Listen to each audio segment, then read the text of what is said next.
लुटेरी दुल्हन अरबपति सिपाही पर सनसनीखेज खुलासा, देखिए कैसे कमाते थे करोड़ों रुपए।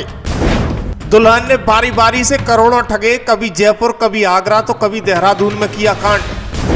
कानून का रखवाला सिपाही कैसे बना 300 करोड़ का मालिक, अधिकारी, नेता, मंत्री भी परेशान, नितिन गडकरी ने खोल दी फाइल। भ्रष्टाचार में लिप्त 50 से ज्यादा आरटीओ पर गिर सकती है गाज, सीएम मोहन यादव का चलेगा बुलडोजर।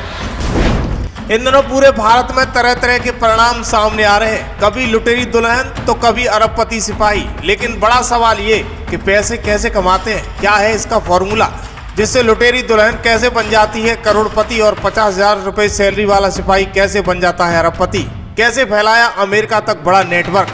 आइए बताते हैं सिलसिलेवार तरीके से। पहले कहानी लुटेरी दुल्हन की।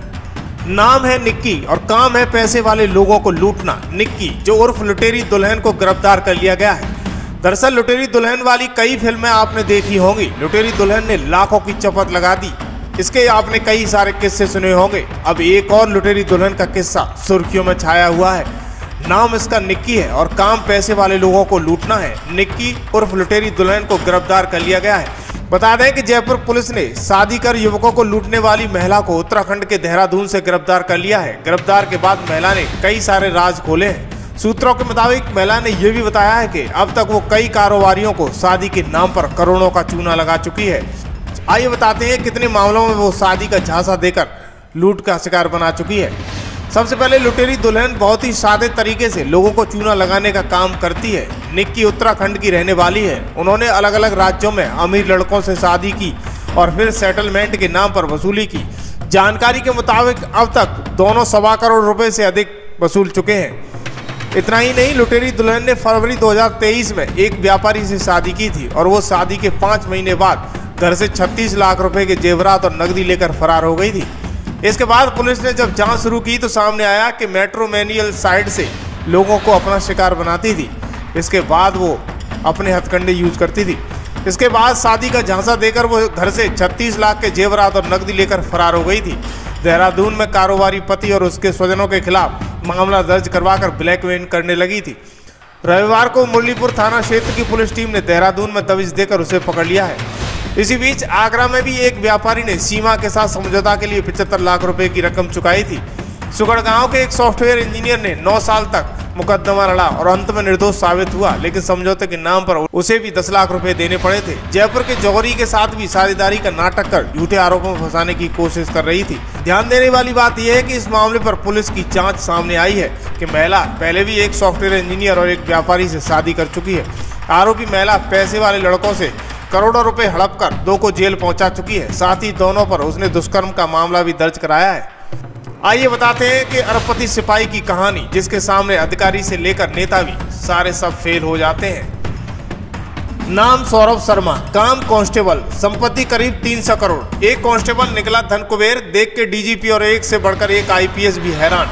आखिर कुछ रुपए कमाने वाले कांस्टेबल के पास कैसे 300 करोड़ की संपत्ति मिली, ये कहानी कर देगी हैरान। दरअसल आपको ये भी पता हो कि एक कांस्टेबल की सैलरी 50,000 के आसपास होती है। इसके मुताबिक वो करोड़पति कैसे बन गया। फिर कांस्टेबल ने ऐसा कौन सा काम किया, देखते ही देखते उसके पास 300 करोड़ से ज्यादा की संपत्ति तैयार हो गई। मीडिया रिपोर्ट के मुताबिक सौरभ के पिता स्वास्थ्य विभाग में तैनात थे।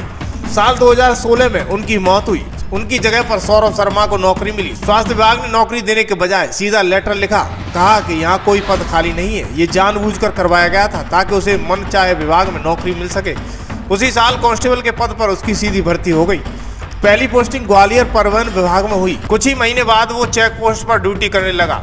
3 साल बाद फ्लाइंग स्क्वाड में आ गया, वहां से अफसरों का खास बन गया। मार्च 2020 में जब कमलनाथ की सरकार गिरी और शिवराज सिंह चौहान सीएम बने तो कई व्यवस्थाएं बदली, लेकिन सौरभ शर्मा पर कोई हाथ नहीं डाल पाया। मध्य प्रदेश सरकार ने कई चौक पोस्ट बंद करने का फैसला किया, पर आधे से ज्यादा सौरभ शर्मा खुद संभालता था। कहने को वो परिवहन विभाग का अंदना सा सिपाही था, लेकिन कारनामे बड़े बड़े थे जिसके सामने अधिकारी, नेता और तमाम सारे व्यापारी भी फेल थे।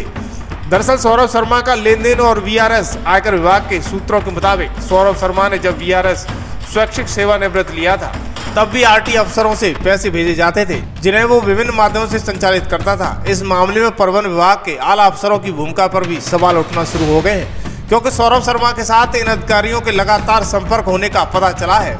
आरटीओ के नाम और नंबर का खुलासा आयकर विभाग को सौरभ शर्मा से संबंधित जांच में कई दस्तावेज मिले हैं, जिनमें 52 जिलों के आरटीओ के नाम और नंबर शामिल हैं। इसके अलावा ये जानकारी मिली है कि किस आरटीओ से कितनी राशि प्राप्त होती है। हालांकि ये जानकारी सार्वजनिक नहीं है, क्योंकि ये पूरी तरह से जांच के दायरे में है। इस खुलासे से साफ होता है कि परिवहन विभाग में कथित रूप से बड़े पैमाने पर नकली लेन देन और भ्रष्टाचार हो रहा है और सौरभ शर्मा इसके मुख्य कड़ी के रूप में कार्य कर रहा था। अब आयकर विभाग इस पूरे मामले की जांच कर रहा है, ताकि इस मामले से जुड़ी पूरी सच्चाई सामने आ सके।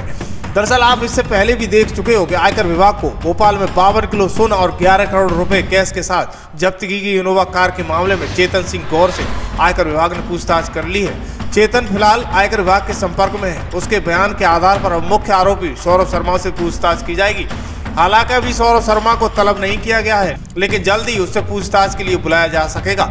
इसी बीच परिवहन आयुक्त और विभाग की भूमिका की जांच आयकर विभाग द्वारा की गई जांच में जिलों के आरटीओ की भूमिका पर भी सवाल खड़े हो रहे हैं। इसके बाद परिवहन आयुक्त और विभाग की भूमिका पर भी सवाल खड़े हो रहे हैं। उधर आरटीओ की लिस्ट मिलने के बाद हड़कंप मचा हुआ है कि जाने कब सीएम मोहन यादव का बुलडोजर मैदान में आ जाए।